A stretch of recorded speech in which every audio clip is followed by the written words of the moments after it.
tadi yang saya katakan, benarkah virus ini bisa bertahan di udara selama 3 jam? Asumsi bahwa dia bisa bertahan di udara dan ngambang-ngambang di mana-mana selama 3 jam itu sama sekali salah. Oke. Virus itu perlu media untuk bisa bertahan hidup ya.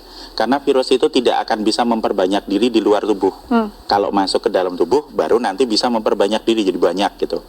Kalau di luar dia tidak bisa, tapi dia perlu media. Nah, medianya yang paling cocok buat virus COVID-19 itu apa? Adalah di droplet. Droplet itu butiran-butiran air yang keluar pada saat ada seseorang yang terinfeksi, kemudian dia bersin dan menyembur. Nah, berarti dia hanya bisa hidup di dropletnya itu. Dan droplet itu akan menyebar dalam jarak ya sebatas radius itu aja 1-1,5 meter. Kalau dia ada di 2 meter, ya dia tidak. Itu sebabnya konsep awal kenapa kita harus memberi jarak. Kenapa? Kontak dekat ya. Iya, supaya kalau misalnya ada yang sakit terus kemudian bersin, tidak nular ke orang yang di dekatnya, kan gitu.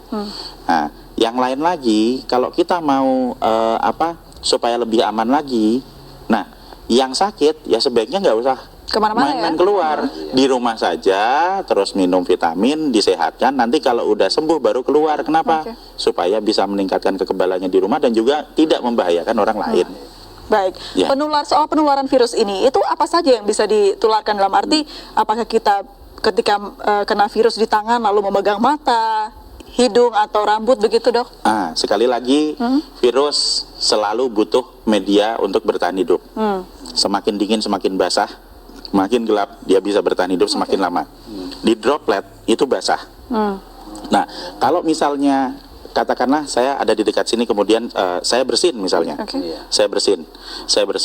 Nah, droplet yang ada di situ, kalau misalnya nanti kena di baju, nah dia akan bertahan juga di baju lama. Nempel. Ya, lah terus pada saat kita buka baju, terus nanti kena hidung kita, ya kan masuk ke dalam. Tapi seberapa lama dia bisa bertahan di situ tergantung kondisi lingkungan. Semakin terang, semakin kering, semakin panas, dia juga nggak akan bisa bertahan hidup lama. Jadi sebenarnya virus ini punya kelemahan banyak sekali. Jadi dia hanya bisa bertahan di droplet. Kalau misalnya ada yang bilang, misalnya kan kalau misalnya dia ditaruh di meja yang dingin gitu, bertahan 9 hari.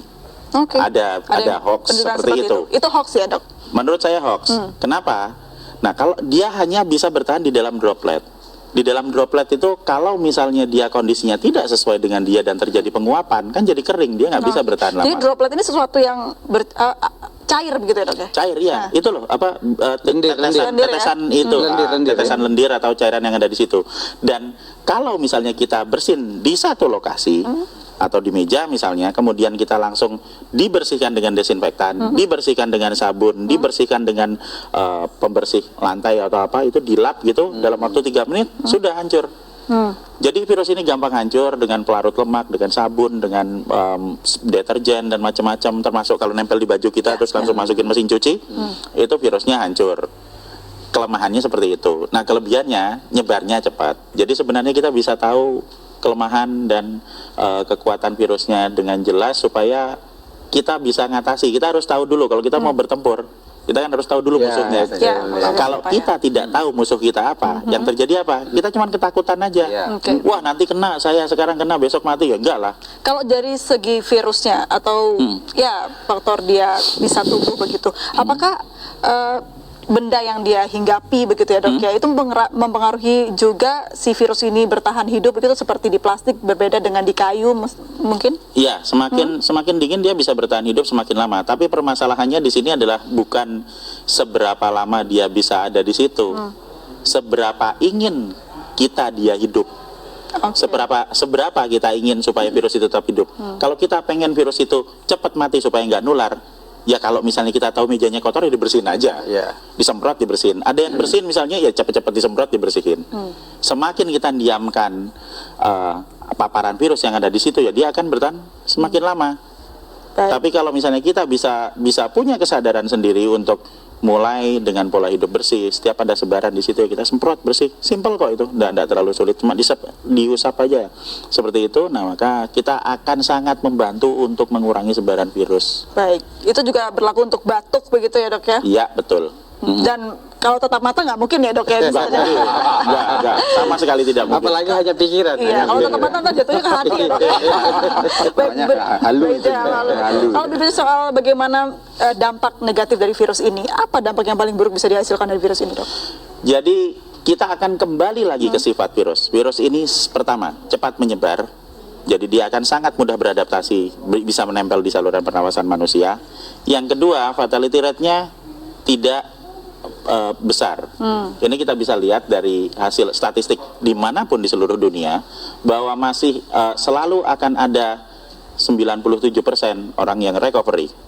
Jadi kalau dari 100% populasi ada 3% yang masuk ke fatality rate, dan 97% itu dia bisa pulih dan juga bisa masih tetap sehat. Ini yang terjadi di pasien nomor 1, 2, 3. Ingat toh waktu di Depok itu? Jadi tanggal 29 Februari dinyatakan positif. Benar toh? Terus dirawat di rumah sakit selama 16 hari.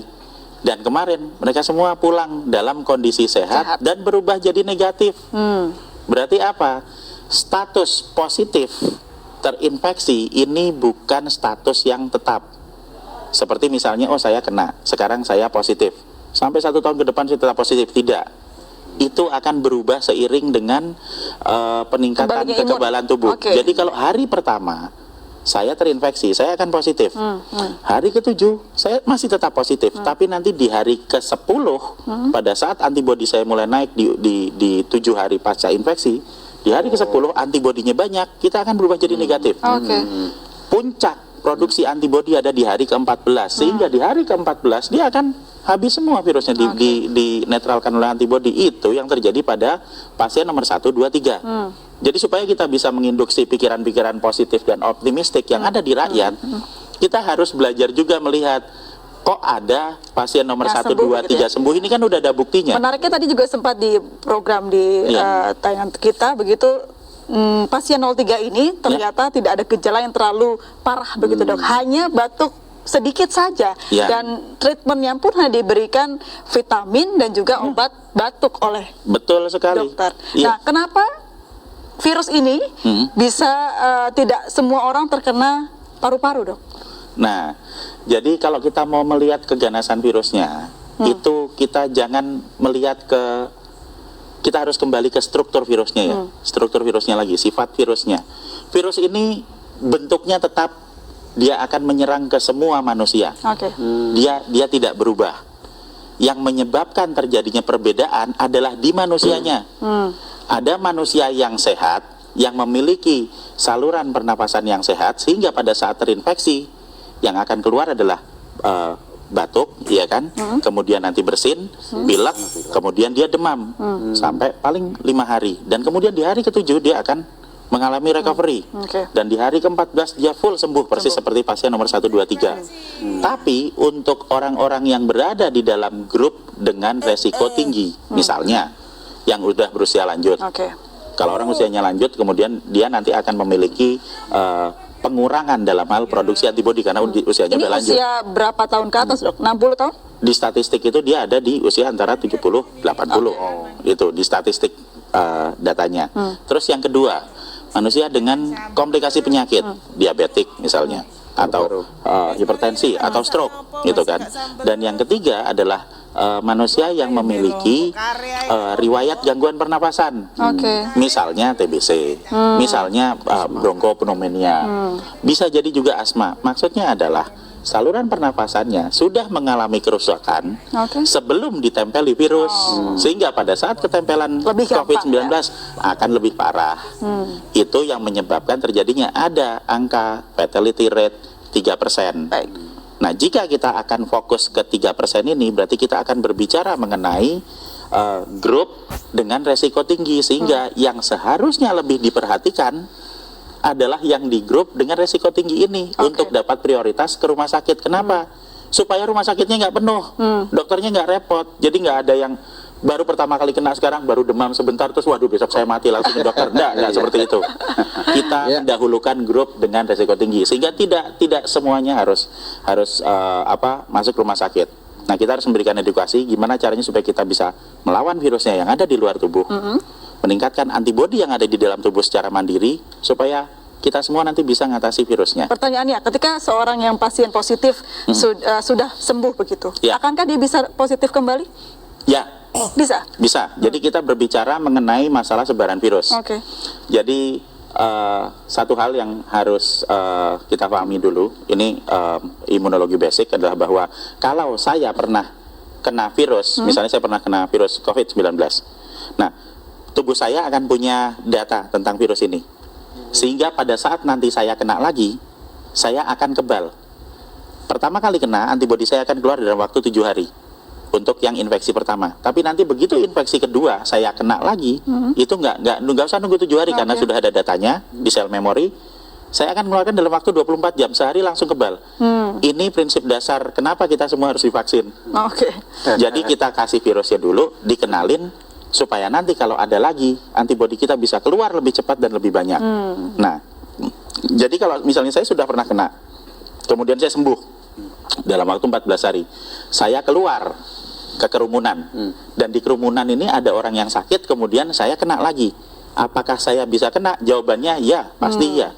Kalau diambil sampel, apakah itu akan jadi positif? Ya, benar jadi positif. Tapi apakah infeksi kedua itu akan membuat saya sakit? Tidak, karena saya sudah punya antibodi. Dan kalau yang pertama tadi, mungkin kita ingat hari pertama positif, nanti hari ke-7 masih positif, hari ke-10 bisa jadi negatif. Yang pertama, infeksi pertama. Kalau sudah saya kena lagi, hari pertama positif, nanti hari ketiga bisa positif, hari keempat sudah negatif. Karena antibodinya sudah keluar. Jadi orang yang kena coronanya sudah positif berarti punya antibodi yang besar ya, Dok ya, ketika sudah sembuh tapi. Betul. Dan dengan memberikan vitamin E dan vitamin C, kita bisa memproduksi antibodi 2 sampai 3 kali lipat lebih banyak daripada normal. Ini kan berarti kuncinya adalah imunitas. Lalu seperti apa kita menjaga imunitas? Vitamin yang banyak, tidur yang cukup, apalagi, Dok? Jadi produksi antibodi yang normal itu akan bisa dicapai jika kita dalam kondisi yang fit. Berarti apa? Berarti kita ya makan yang benar, kemudian kita istirahat yang cukup. Karena semakin banyak kita bergadang, semakin banyak kita stres dan panik bahwa kita besok mati. Nah, itu. Itu akan sangat menurunkan produksi antibodi. Berarti panik benar menurunkan antibodi, Dok? Iya, Oke. bahkan kita jadi panik terus, kemudian kita jadi nggak tidur, Stres kemudian jadinya. kita mau minum nggak enak, makan nggak enak, iya kan? Takut Akhirnya, mati. iya kita kurang energi, akhirnya ya nggak ada produksi antibodi. Jadi sebenarnya dengan pola hidup yang sehat itu akan mampu membuat kita memproduksi antibodi secara normal. Dan pada saat ada dalam kondisi wabah, jika kita mengkonsumsi vitamin E dan vitamin C, kita akan memproduksi antibodi bisa 2 sampai 3 kali lipat dari produksi normal. Dan ini akan sangat-sangat membantu pada saat ada kondisi wabah virus. Dan yang paling utama lagi adalah sekali lagi panik dan stres itu tidak akan meningkatkan antibodi kita atau menyebabkan virus yang ada di luar menjadi berkurang. Meningkatkan antibodi dengan berpikir positif, dengan memiliki ilmu pengetahuan yang cukup bahwa sebenarnya virus ini bisa kita hadapi, kemudian konsumsi vitamin dan pola hidup bersih. Oke. Membunuh virus di luar tubuh dengan pola hidup bersih, meningkatkan antibodi di dalam tubuh untuk mengatasi virusnya. Dan tanpa panik, tanpa stres. Tanpa panik, tanpa Karena Vitaminnya panik nggak akan membawa perubahan apapun. Vitamin E-nya dari alam itu, Prof. Mungkin Apa Iya. saja, ya. Jadi kalau misalnya vitamin E atau vitamin C akan ada banyak di apotek. Mereknya apa? Ya terserah, beli aja di sana ada banyak. Kalau misalnya tidak ada, kita bisa menemui banyak vitamin E itu ada di kecambah atau tauge itu, brokoli. Kemudian ada di daun kelor, itu vitamin E-nya cukup banyak. Sementara vitamin C ya biasa ada di jeruk, ada di tomat, bahkan cabai itu vitamin C-nya cukup tinggi. Jadi jika kita bisa membeli yang dari apotek yang sudah diekstrak itu ya alhamdulillah. Kalau tidak bisa, apa yang ada di alam bisa kita pakai untuk meningkatkan kekebalan kita. Semua orang, semua penduduk bisa meningkatkan produksi antibodi dan semua orang berhak untuk hidup sehat.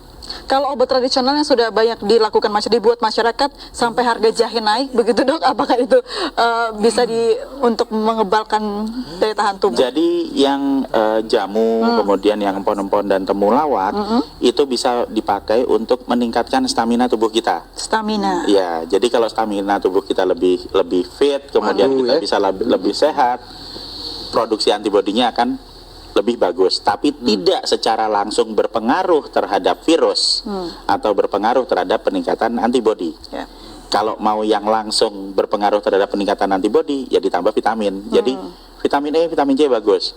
Vitamin E, vitamin C sambil minum jamu itu tambah bagus lagi. Oke. Ya. Baik, kalau dilihat dari mungkin ciri-ciri virusnya bisa bertahan lama di cuaca apa ini dok? Apakah cuaca di Indonesia yang mulai memasuki musim kemarau bisa membantu gitu? Oke, hampir sebagian besar kuman itu senang dengan tempat dengan 3 syarat, gelap, basah, dan dingin. Semakin basah, semakin gelap, semakin dingin, itu dia akan bisa bertahan hidup semakin lama di situ. Okay. Jadi kita harus menyesuaikan dengan kebutuhan virusnya. Kalau kita ingin virus itu tidak ada di lokasi kita, ya kita bikin tempatnya yang terang, yang panas, ya kan, kemudian yang kering. 3 syarat itu terpenuhi, virus itu akan lebih cepat hancur. Kira-kira berapa bulan virus ini akan berlalu? Perkiraan saya, mungkin kita belajar melihat dari Wuhan. Wuhan dia mulai 2019